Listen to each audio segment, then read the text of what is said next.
station covering all of the DMV. This is DC News Now. And good afternoon, and thank you for joining us for the news at noon. I'm Mark Hall. Today is a DMV First Warn Day as a bitter blast of cold air is sliding into the area. You can take a look outside. The sun is shining. Let's send it now over to weathercaster Brittany Ward, and she joins us with the latest check on the forecast. And Brittany, you told me today to bring my real winter coat. Yes. And I listened. I would say I really hoped you listened, Mark, because today is going to be cold. We're going to be seeing that cold air, and we haven't seen it this cold since last Christmas. And then even heading into the evening, we are going to start to see those wind chill values dip down, as well as our temperatures. Right now, still fairly chilly out there. Take a look, DC coming in at the freezing mark, 28 there in Frederick, 24 as you head over there to Hagerstown. And then, of course, in the mountains, you guys are starting to see your temperatures dip down into the lower 20s, but that's the outside temperature.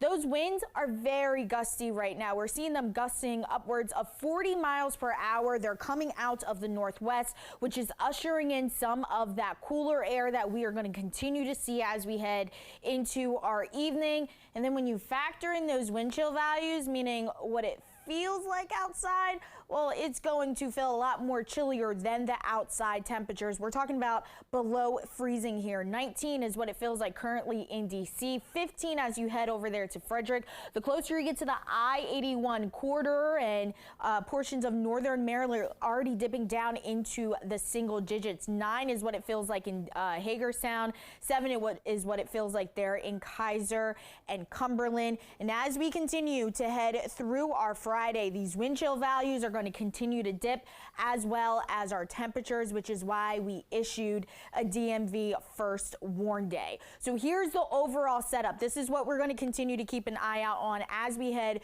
through your evening tonight. We do have this dip in our jet stream, which is allowing that cold Arctic air from the north slip down into our area. Take a look. Portions of our northern states, they're going to be seeing wind chill values at least 50 to 60 degrees below zero, whereas though us here in the DMV, our wind chill values, they'll be staying in the single digits. Some of us could get about 10 to maybe 12 degrees below zero tonight. So again, a freezing night is ahead for your Friday evening plans. And then even starting off your Saturday, it's going to be pretty chilly out there. So let's look ahead for the next 3 days. Again, today's highs will be in the 30s, which we probably already hit our highs today. As we continue to head through your Friday, we'll really start to see those temperatures dip down. We'll be seeing that sunshine though. But again, don't let that sunshine fool you. It will be chilly out there. 33 as we head into your Saturday as well. But take a look at those lows. They start to dip down into the teens.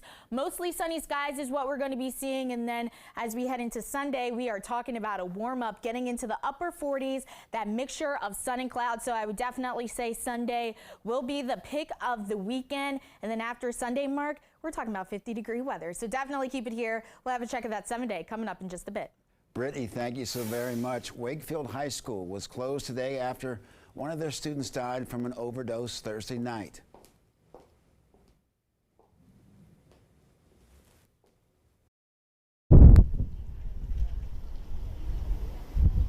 And happening now, students and parents are marching on the school grounds to show their support for their community. Police responded to the school for a student who overdosed in the bathroom. Now, this all comes after the high school was placed on lockdown yesterday, and police reported they were responding to a possible trespasser. Now, while students do not have class today, the school remained open for students to speak with counselors.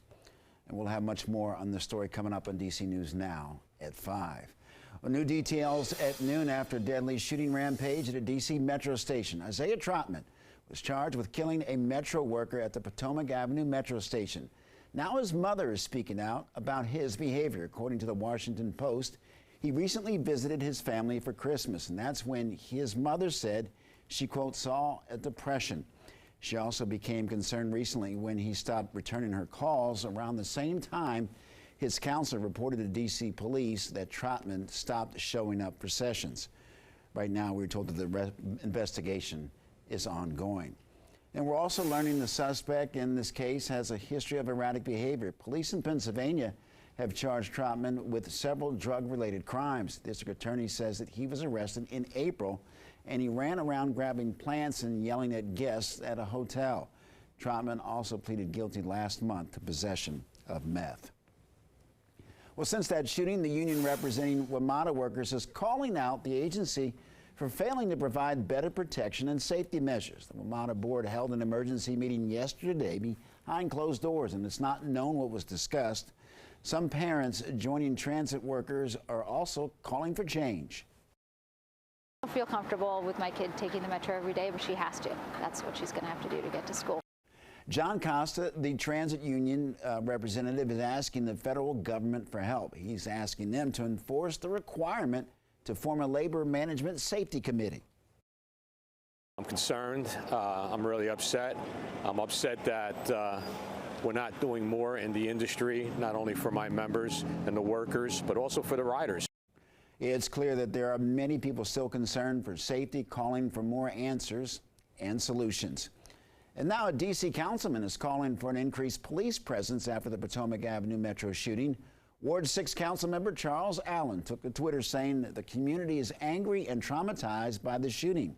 Allen says that he spent hours outside the station yesterday with community members, police officials, and Metro riders. They are calling for more police and gun violence prevention and more community engagement. Allen says he will keep people updated on how leadership will work to make these changes. Well, who is the hero that fell victim to the shooting suspect, Isaiah Trotman? Witnesses say that Robert Cunningham tried to intervene when a gunman killed him and injured 3 other people. The family and friends of that Metro Rail worker are mourning his death. Our Mariel Carbone spoke to one of Cunningham's neighbors. Inside the Potomac Avenue Metro station, a memorial grows. A good neighbor, a caring person. He was just really proud of his family and everything that they accomplished. Mary Whalen has lived across the street from Robert Cunningham for more than 3 decades. Wednesday, the 64-year-old was shot and killed while on the job, working as a mechanic for Metro. Total shock. I mean, I just can't believe that I'm not going to see him pull in his truck and get out of it. I'm not going to see that ever again. His heroism has to be recognized here today. Police say Cunningham intervened after a gunman, now identified as Isaiah Trotman, shot 3 other people. What first started on a Metro bus ended on the train platform. Police say Cunningham was trying to protect the 3rd surviving victim when he was immediately killed. I was shocked. I was very shocked because it seemed so brutal. What I didn't understand was that how many people were there with him, and that this man shot several people in the leg but then chose to kill Bob, which I didn't understand. I still don't understand it. Whalen says the loss is difficult to process. People have been calling him a hero. Mm-hmm. Does that match the person you know? I think so. I think if you really needed him, he would be there for you, and that's what he did yesterday. He put his life on the line, so to speak, and you know, he didn't have to do that. So that's heroic to me. Flags at Metro stations are flying at half-staff today in honor of Robert Cunningham. Metro also has this photo posted on its social media, showing the logo draped in a black cloth. His co-workers are raising money to help support his family. So far, they've raised more than $50,000. Developing now, Prince George's County, 1 man is dead and another seriously injured after a shooting on Balboa Avenue. Police say that it all happened around 2 o'clock this morning. The suspect has not been identified. If you have any information, you're asked to contact Prince George's County Police. Developing now, Secretary of State Anthony Blinken has postponed his weekend diplomatic trip to China due to the U.S. tracking a suspected Chinese surveillance balloon. China has responded, claiming that the balloon was for weather research and had blown off course. The Pentagon decided not to shoot it down because of risks to people on the ground. One of the places the balloon was spotted was Montana. The state is home to one of the nation's 3 nuclear missile silo fields. A senior military official says that similar balloon activity has been seen in the past several years. He added that the U.S. took steps to ensure it did not collect sensitive information. Well, Newport News in Virginia is still in shock after a teacher was shot by a student. Well, some teachers are blaming the shooting on the former superintendent. Dr. George Parker III was fired after the shooting, but teachers in the district did share their personal stories to him. They felt unsafe and unheard. One teacher sent an email to the former superintendent saying that his leadership was what caused the issues and that allowed students back into the school that clearly present a danger. Well, right now, there are new details on the investigation into the 6-year-old who shot his teacher in Newport News. The former principal's attorney says that she didn't know the student had a gun. The teacher, Abby Swerner, says concerned staff told administrators 3 times that the boy had a gun and was threatening other students. Former principal's lawyers say that the claim is false. They say the people who knew about the gun did not tell the principal. It continues to be reported that unidentified school administrators were aware that the 6-year-old student had a gun at school on January 6th and simply failed to act. Mrs. Newton has been assumed to have been one of those administrators. However, this is far from the truth. This is the first public statement from the principal since the shooting. Well, the teacher who was shot is now suing the school system. We will keep you updated as we continue to learn more about the investigation and the lawsuit.